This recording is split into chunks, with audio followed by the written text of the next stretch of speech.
যদি একটি দফাটা ভালোভাবে বিস্তৃতভাবে দেখি, এখানে আগামী দিনে একটা রাষ্ট্র থেকে শুরু করে একটা গ্রাম কিভাবে উন্নয়ন করা যাবে সেটা প্রত্যেকটা পয়েন্টে কোনো নেতৃত্ব মধ্যে কাজ করা হবে এবং সেটার আলোকে যদি আমরা নেত্রকোনাকে ধরি এবং হ্যাঁ আমরা জানি যে নেত্রকোনা জেলাটা অন্য যে কোনো জেলাকে আমাদের অবহেলিত, বিশেষ করে নেত্রকোনা জেলা বর্তমানে আমরা যেহেতু গ্রামে গঞ্জে যাচ্ছি বিভিন্ন আমাদের নির্বাচনী ক্যাম্পের জন্য বা নির্বাচনী ওয়ার্ড আমাদের সংগ্রাম হচ্ছে সেই জন্য যোগাযোগ ব্যবস্থা খুবই খারাপ অবস্থা আছে, বিশেষ করে গ্রামাঞ্চলের যেটা এখনো যে নতুন রাস্তার সংকট আছে আর বিশেষ করে যে রাস্তাগুলি অতীত হয়েছিল সেগুলি আমার মনে হয় যে দীর্ঘ ৩-৪ বছর যাবৎ এগুলি পুরোটাই মেরামত এবং কালকে আমি একটা উদাহরণ দিই। কালকে আমি একটা ইউনিয়ন থেকে আরেকটা ইউনিয়নে যেতে আমার গাড়ি নিয়ে 2 ঘন্টা ছিল।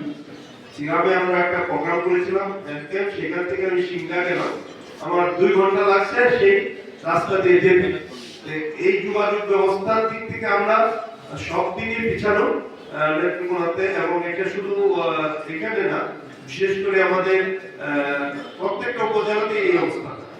বিগত সরকার উন্নয়নের নামে তারা শুধু রেডিও টেলিভিশন শো সামাজিক মাধ্যমে তারা প্রতারণা চালিয়েছে, কিন্তু বাস্তব ক্ষেত্রে আমরা দেখছি যে তারা এই 15-16 বছর দেশ চালিয়েছে কিন্তু কাঙ্ক্ষিত উন্নয়ন কিন্তু হয়নি।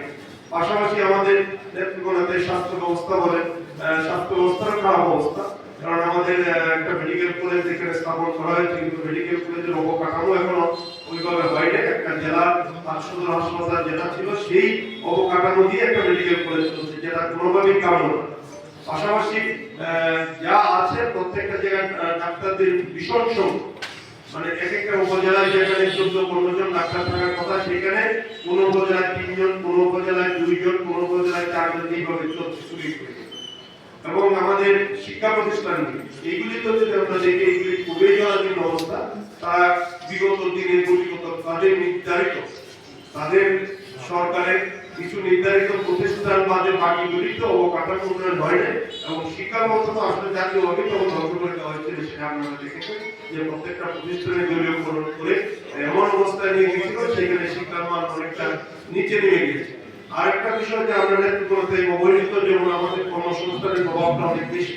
আমাদের এখানে অন্য কোনো জেলার মতো এখানে কোনো আমাদের শিল্প প্রতিষ্ঠান নাই, কোনো আদার্স কোনো ইন্ডাস্ট্রি মানে গার্মেন্টস বলে কুটির শিল্প বলে সব দিক থেকে কিন্তু আমরা পিছানো। এখানে মহিলাদের কর্মসংস্থান করা থেকে শুরু করে আমাদের যুব সমাজকে কাজে লাগে। বিশেষ করে আমরা যদি অন্যান্য এলাকায় দেখি যে প্রত্যেকটা জেলা কিংবা উপজেলা যেন ঢাকা, কুমিল্লা, নোয়াখালী বিভিন্ন জায়গা থেকে আপনি দেখবেন যে প্রত্যেকটা গ্রাম থেকে এমন কোনো গ্রাম নাই যেখানে অন্তত 50-100 জন নাই দেশের বাইরে কাজ করছে।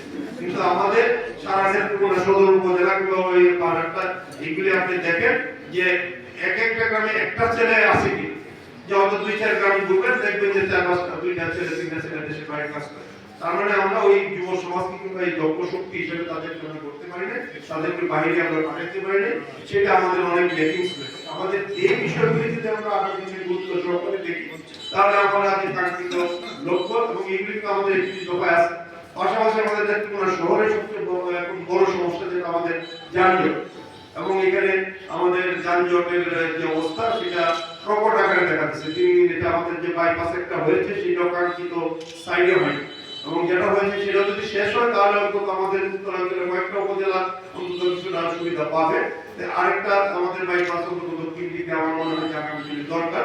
পাশাপাশি নেত্রকোনা শহরের যেটা এখানে ড্রেনেজ সিস্টেমের খারাপ অবস্থা, পাশাপাশি আমরা যদি নদী শাসন নদীটাকে যদি আমরা একটা 2 পাশে যদি আমরা ওয়াকওয়ে কিংবা এই ধরনের আমরা আমাদের প্ল্যান আছে, যদি এই মগরা নদীটা যেভাবে আমাদের শহরটাকে পেঁচিয়ে রেখেছে সেটা যদি আমরা 2 দিক থেকে 2টা ওয়াকওয়ে করে এবং কয়েকটা যদি আমরা কানেক্টিং ব্রিজ করে দিতে পারি তাহলে আমরা শহরের যানজটও কমবে, শহরের সৌন্দর্য বাড়বে এবং আগামী দিনে আমরা ইনশাআল্লাহ এখানে যদি আমি আপনাদের প্রতিনিধি হতে পারি, আমাদের শহরের প্রতিনিধি, আমাদের এই পৌর যে প্রতিনিধি আসবে তার সঙ্গে মিলেমিশে আমরা নেত্রকোনা শহরটাকে আমরা সুন্দর করতে চাই এবং সার্বিকভাবে নেত্রকোনা জেলার আমরা উন্নয়ন করতে চাই। অন্যান্য আমাদের যে নমিনি যারা আছে অন্য আসন থেকে তাদের সাথে সমন্বিত হবে নেত্রকোনা জেলা উন্নয়নের লক্ষ্যে আমরা কাজ করতে